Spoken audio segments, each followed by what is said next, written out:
ئێوارەسان باش دیلام زەفەر و سەردێرتان پێشکەش دەکەم.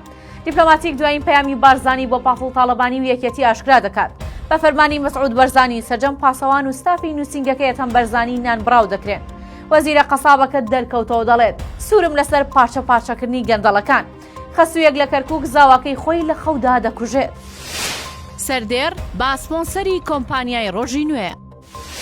مەسعود بەرزانی دوایین پەیامی دا یەکێتی و دەڵێت ئەگەر سوور بن لەسەر کاندیدکردنی بەرام ساڵح پارتیش کاندیدی خۆی دەبێت. سەرچاوێکی ئاگادار لە پارتی دیموکراتی کوردستان بە دیپلۆماتیکی وت شەوی ڕابردوو کۆبوونەوەیەکی گرنگ و یەکلاکەرەوە لە پیرمام کرا و تێدا بڕیار لەسەر پۆستی سەرۆکۆمار دراوە. ئاشکرای کرد دوا بەدوای کۆبوونەوەکە پەیامی کۆتایی بارزانی دراوە بە پاڤڵ تاڵەبانی و مەکتەبی سیاسی یەکێتی. ئەگەر یەکێتی سوور بێت لەسەر کاندیدکردنی دکتۆر بەرام ساڵح ئەوە پارتیش لە نێوان هۆشیار زێباری و ئازاد بەرواری یەکێکیان بۆ پۆستی سەرۆکۆمار کاندید دەکات. ئەوەش لە کاتێکدا هەر بۆ یەکلایکردنەوەی پرسی سەرۆکۆمار ئەمڕۆ پاڤڵ تاڵەبانی جارێکی تر سەردانی بەغدای کردو لەگەڵ لایەنەکانی شیع و سوننە گفتوگۆ دەکات لەسەر ئەو پرسە. هەتا ئێستا 44 کەس بۆ سەرۆکۆمار خۆیان پاڵاوتۆ هێشتا یاریزانە سەرەکیەکانیش نەهاتوون. پرۆسەی خۆتۆمارکردن بۆ کاندیدی سەرۆکایەتی کۆمار کەمتر لە 20 کاتژمێری ماوە تا ئێستا 44 کەس خۆیان پاڵاوتۆ هێشتا کاندیدە سەرەکیەکانی یەکێتی و پارتی خۆیان تۆمار نەکردووە. میدیا عراقیەکان بڵاویان کردوتەوە لەو 44 کەسەی کە خۆیان تۆمار کردووە ئەفرەتیشی تێدایە. بەیانی پێنجشەممە دواوادەیە بۆ تۆمارکردنی کاندیدانی سەرۆکایەتی کۆمار. هێشتا کاندیدی یەکێتی دکتۆر بەرام ساڵح و کاندیدی پارتی خۆیان تۆمار نەکردو و ئەم شەو ماوە لە بەردەم یەکێتی و پارتی بۆ ڕێکەوتن لەسەر ناوێکی هاوبەش. بە پێچەوانەوە گەرم شەو نەگەنە ڕێکەوتن ئەوە بەیانی یەکێتی و پارتی دوو کاندیدی جیاواز پێشکەش دەکەن.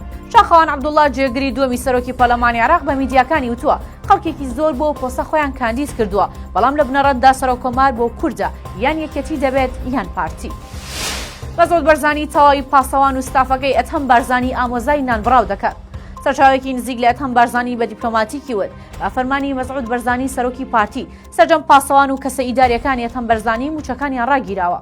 ئەو سەرچاوی وتی لە سەرەتادا داوایان لە ئەتەم بەرزانی کردووە لەوەشتا کەسێک کە پاسەوانن یان کاری ئیداری نووسینگەکەی دەکەن 50 کەسیان بگەڕێنەوە بۆ پارتی. بەڵام ئەتەم بارزانی بۆ ڕازی نەبوو توێتی ئەوانە کەسی نزیکی خۆمن و هاوڕێ من و ڕێگە نادەم لە نووسینگەکەم دووریان بخەنەوە. بە وتەی و سەرچاوەیە ئەوەی ئێستا بەرامبەر ئەتەم بارزانی دەکرێت بۆی ترسی پارتی و بارزانیە ئەوەی باڵبژانی پەرلەمانی کوردستان لیستی هەبێت. ئەتەم بارزانی لە مانگی ئەیلولی 2020ەوە واسێنانی خۆی لە پارتی دیموکراتی کوردستان ڕاگەیاندووە ڕۆژانە لە نووسینگەکەی خەڵک دەبینێت. کەمالە تروشی جارێکی تر هەڕەشەی پارچە پارچەکردن لەو کەسانە دەکات کە گەندەڵی دەکەن لە وەزارەتەکەیدا. کەمالە تروشی وەزیری سامانە سروشتەکانی حکوومەت هێرم ڕایگەیان سوورە لەسەر بەڵێنەکەی خۆی و هەرکەس لە وەزارەتەکەی ئەودا گەندەڵی بکات دەیکات بە 100 پارچەوە. دەژڵێت ماوەی 11 مانگە دەست بەکار بووە لەو ماوەیەدا دروشمی ئەوە بوو کە نابێت گەندەڵی هەبێت بەڵام بۆی گەندەڵی نەهێڵێت کاتی پێویستە و بۆ ئەوش ستافێکی شارەزای هێناوە چونکە پێش ئەو ستافێکی شارەزا نەبووە ڕێگە نەدات بە گەندەڵی. کەمالە تروشی دەژڵێت شەو و ڕۆژی قسۆتە سەریەک چۆن هەموو شتەکان باش بکات. ئەمە یەکەم جار نییە وەزیری سامانە سروشتەکان هەڕەشەی پارچە پارچەکردنی و کەسانە دەکات کە گەندەڵی دەکەن. لە دانیشتێکی پەرلەمانی کوردستانیشدا هەر هەمان قسەی کرد. ئەم قسانەی کەمالە تروشی لە کاتێکدایە وەزارەتەکەی لەسەر راستی تەواوی وەزارەتەکانی حکوومەت هێرم زۆرترین قسەی لەسەر دەکرێت لەبارەی نەبوونی شەفافیەت و گەندەڵی. تەنانەت لە سەردەمی ئاشتی هەورامی وەزیری پێشووی سامانە سروشتیەکان لە جیاتی وەزارەت دەوترا جانتاکەی ئاشتی هەورامی.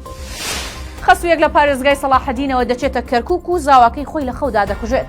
پۆلیسی کەرکووک ڕایگەیان ئافرەتێکی تەمەن 45 ساڵ لە ناوچەی دۆرەی پارێزگای سەلاحەدینەوە بە ناوی سەردانەوە چۆتە ماڵی زاواکەی لە گەڕەکی عسکەری کەرکووک و شەو لە کاتی خەودا زاواکەی دەکوژێت و چەرمەکەی فڕێدەدات. بە وتەی پۆلیس کێشەکە کۆمەڵایەتی و ئافرەتە چەند جارێک بیری لەوە کردوێتەوە کە زاواکەی بکوژێت و بەردەوام بە دوای دەرفەتێکدا گەڕاوە تاوەی دەرفەتی گونجاوی دۆزیوەتە و کاری خۆی کردووە. ژنەکە دوای دەستگیرکردنی لەلایەن پۆلیسی کەرکووکەوە دانی بە تاوانەکەیدا ناوە و بەسی لەوە کردووە کە کێشەیان کۆنە و دەگەڕێتەوە بۆ و کاتەی لە سەردەمی داعشدا ئاوارە بوون. سەردێڕم پێشکەشکردن خواتان لەگەڵ.